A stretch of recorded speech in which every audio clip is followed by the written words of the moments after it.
अब क्या करते हैं, अब ये स्ट्रॉज है ना। अब 2 स्ट्रॉज को हम इससे रब करेंगे।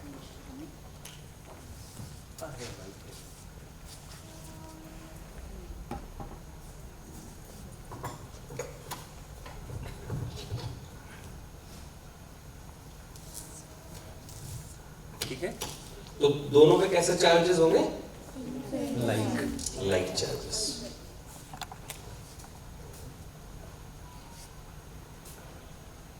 और एक स्ट्रो को अब क्या करें, इसके पास ले जाए, क्या होना चाहिए? यस, इट इज रिपलिंग, है ना। तो बहुत आसानी से ये, तो इसमें चार्जेस आ गए। Charges means what? या तो इसमें इलेक्ट्रॉन्स आ गए होंगे या इलेक्ट्रॉन्स, तो कहां गए होंगे इलेक्ट्रॉन्स? वो इसमें हवा में, हाथ में मेरे, तो अलाइन हो गए होंगे, दैट्स व्हाई पोलराइजेशन के कारण वो चार्ज प्रोड्यूस। इसको तो अलाइन तो हम तब करते हैं जब इंड्यूस चार्ज क्रिएट करते हैं। अलाइन तो इस बुटेन में हुए होंगे, लेकिन इससे तो हम कहते हैं ना कि चार्ज जो है, जो आउटर सेल में होंगे, उससे इलेक्ट्रॉन्स किसी दूसरे में जंप कर जाते हैं। तो हम चार्जेस की परिभाषा या डेफिनेशन ही यही देते हैं कि मींस पॉजिटिव मींस क्या? कमी, है ना। इलेक्ट्रॉन्स की कमी मतलब इसमें नहीं है। इट मींस ये चला गया कहीं, तो कहां चला गया? सर आपने पकड़ा, आपकी बॉडी में चले गए। हमने पकड़ा तो मेरी बॉडी में चले गए, उसके बाद भी तो रिपेल कर रहा है। उसके बाद भी रिपेल कर रहे हैं, ये देखो। तो हम ले आते हैं, क्योंकि हम रब किससे कर रहे थे? क्लॉथ से। तो हम क्लॉथ को पास में लाते हैं, रिपल्सन होगा, अट्रैक्शन होगा, है ना। क्योंकि आपस में इनका लेना देना हुआ है। तो एक पॉजिटिवली चार्ज होगा, एक निगेटिवली चार्ज होगा। वो अभी हम नहीं कह सकते which one is positive charge and which one is negative charge, but एक तो पॉजिटिव है और एक नेगेटिव है। अच्छा, अगर हम अपने हाथ को ले आए, सर अपने हाथ को लाओगे आप?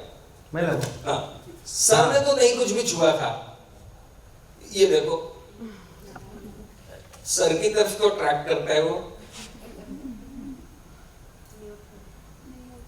इधर से नहीं कर रहा। देखो मेरे हाथ को नहीं करता है, बहुत कम करता है, ये देखो, है ना, बहुत कम करता है। सर का बहुत जल्दी करता है, ये देखो, ये भी कुछ चक्कर है। सर का भी कम कर रहा है, देखो इधर बहुत तेज करता है। तो एक इंच जो है वो बहुत दूर रखने के बाद भी बहुत फास्ट आ रहा है, ये देखो। लेकिन इस एंड के पास रखेंगे तो धीरे धीरे वेरी स्लो। ये ऐसा कैसे हो रहा है? अब देखो, इस तरह के प्रश्नों के बहुत अच्छे अच्छे परिणाम होते हैं। नंबर एक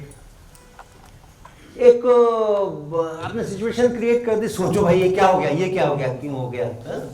प्रश्न आसान है, प्रश्न आसान है। देखा पकड़ करके, कपड़ा तो इधर ही था, यहाँ तो कपड़ा था नहीं, इस साइड पे तो हाथ था, तो रबड़ा इधर है तो इधर ही चार्ज आएगा।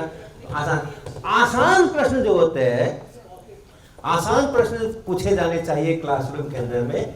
कई बार ट्रिवियल प्रश्न भी पूछे जाने चाहिए। ट्रिवियल प्रश्न जो सबको मालूम है, सभी विद्यार्थियों सबको मालूम है, वो भी पूछे जाने चाहिए। आसान प्रश्न पूछने के दो तीन फायदे हैं। एक फायदा ये है कि बच्चे है ना, आप कितना भी कोशिश कर लो, कितने मिनट का पीरियड होता है? 45 मिनट्स तक बच्चे ध्यान लगा करके आपको सुने। ऐसी अपेक्षा बच्चों से करना उन पर बहुत बड़ी ज्यादती है। 45 मिनट तक ध्यान भटके नहीं, ध्यान लगाओ, जो शिक्षक बोल रहे हो उसको सुनो। अरे 45 मिनट तक कैसे सुनेंगे भाई? 45 मिनट तो कुछ भी नहीं सुना जाता है, कहीं ना कहीं तो भटकना ही, वो जाने बहुत नेचुरल बात है ना, कैसे एक्सपेक्ट कर सकते हो।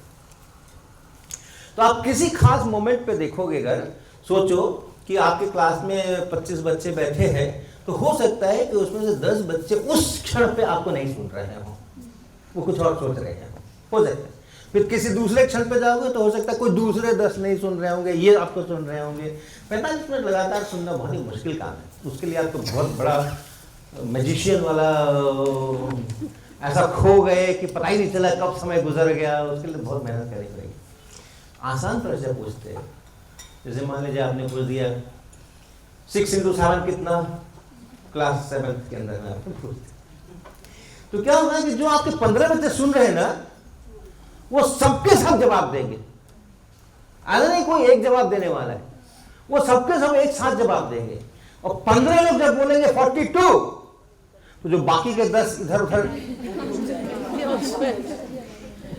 वो फिर से हमारे पास आ जाएंगे। तो ये आसान प्रश्न होते हैं, वो उसकी बड़ी महत्ता होती है। ये ट्रिवियल प्रश्न मैंने बोला है, ट्रिवियल प्रश्न भी आप पूछ लो ना, उसकी भी बड़ी महत्ता है। फिर ऐसे प्रश्न है जैसे ये वाला था, जो थोड़ा सा सोचने पर विवश करते हैं, इधर से नहीं अट्रैक्ट हो रहा है, उधर से हो रहा है, क्या हुआ, कैसे हुआ, लेकिन बहुत दूर नहीं है लॉजिक, बहुत दूर। याद है ना 5 मिनट पहले तो किया था, ऐसे पकड़ा था और ऐसे ऐसे किया था, ऐसे ऐसे किया था। तो कनेक्ट करना आसान है कि हाँ इधर में भाई फ्रिक्शन तो इधर ही हुआ है, रगड़ा तो इधर ही है, तो जो कुछ हुआ इधर हुआ, इधर तो कुछ हुआ ही नहीं है, तो आ जाएगा। उससे क्या होता है कि जो वो ट्रेनिंग है ब्रेन की, एक प्रॉब्लम है, सॉल्यूशन हमें ढूंढना है, जो बाकी की पहले की नॉलेज है उसके साथ कोरिलेट करना है। तो वो जो ट्रेनिंग है ना, उस ट्रेनिंग के ऊपर उसको आप आगे बढ़ा रहे हैं। ये सिचुएशन बार बार जब पैदा करेंगे तो उसका संस्कार पड़ जाएगा कि कोई नई सिचुएशन भी है तो उस पर सोचना, करना, पीछे की जानकारी के साथ में कोरिलेट करना और फिर लेकर के आना, उत्तर को लेकर के आना। तो इसलिए ये आसान वाले जो प्रश्न होते हैं ये भी बड़े रोचक होते हैं। और ऑफ कोर्स लाइव डेमो अगर होता है कुछ तो वैसे ही बहुत इफेक्टिव होता है, बजाय से कि एब्स्ट्रैक्ट हम शुरू करते हैं कहीं कोई फार्मूला बताने से।